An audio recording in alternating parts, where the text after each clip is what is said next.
alat optik dalam kehidupan sehari-hari. 1. Kamera. Pada saat kamu mengambil gambar suatu benda dengan sebuah kamera, cahaya dipantulkan dari benda tersebut dan masuk ke lensa kamera.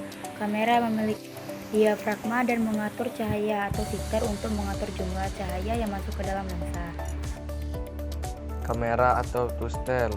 1 adalah alat yang digunakan untuk mengambil dan menyimpan gambar dan video, baik secara digital melalui sensor gambar elektronik atau secara kimia melalui bahan pekat cahaya seperti film gulung. Kamera merupakan alat paling populer dan kegiatan fotografi.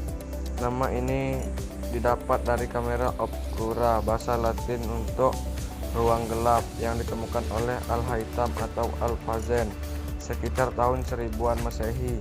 Mekanisme awal untuk memproyeksikan tampilan di mana suatu ruangan berfungsi seperti cara kerja kamera fotografis yang modern. Tidak ada cara pada waktu untuk mencatat tampilan gambarnya selain secara manual mengikuti jejaknya.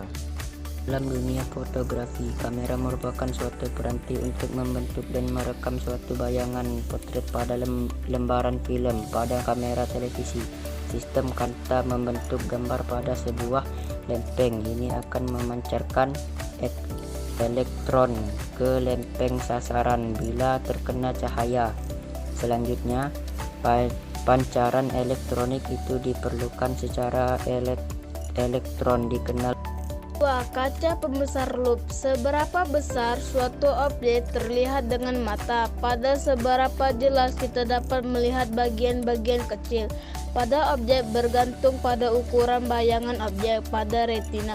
Ukuran bayangan tergantung pada sudut pada mata loop yang berhadapan dengan objeknya. Agar mata tidak mudah lelah pada menggunakan loop, letakkan benda tempat di titik fokus loop sehingga mata tidak berakomodasi. Perhatikan gambar 11.38. Loop atau kaca pembesar adalah sebuah lensa cembung yang digunakan untuk mengambil benda-benda kecil agar terlihat besar dan jelas. Lensa cembung memiliki titik fokus yang dekat dengan lensa. Mikroskop memiliki dua lensa utama, yaitu lensa okuler dan lensa objektif.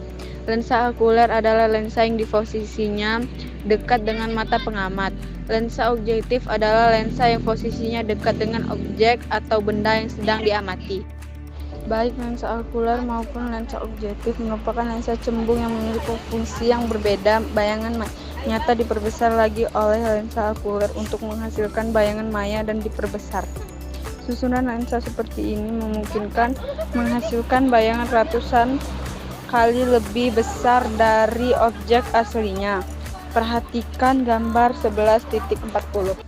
Pengertian mikroskop. Mikroskop adalah alat laboratorium yang digunakan untuk mengamati benda yang sangat kecil dan benda yang tidak tampak oleh indera penglihatan secara langsung. Ukuran bayangan atau gambar yang dihasilkan oleh mikroskop dapat mencapai jutaan kali ukuran benda aslinya. Pembesaran yang dihasilkan oleh mikroskop bergantung pada jenis mikroskop yang digunakan. 4. Teleskop. Teleskop dirancang untuk mengumpulkan cahaya dari benda-benda yang jauh. Teleskop dapat berupa teleskop bias dan teleskop pantul. Teleskop adalah alat optik yang dapat membuat benda-benda yang berada pada tempat yang jauh menjadi terlihat dekat. Perhatikan gambar 11.41.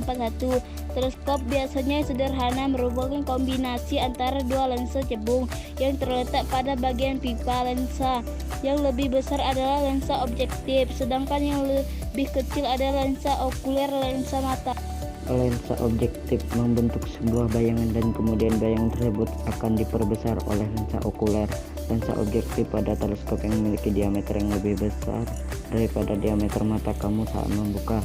Dengan demikian, bayangan yang berbentuk oleh lensa objektif akan lebih jelas daripada bayangan yang berbentuk oleh mata. Karena bayangan yang terbentuk sangat jelas, maka objek yang terlihat juga menjadi lebih detail. Ini contoh teleskop biasa.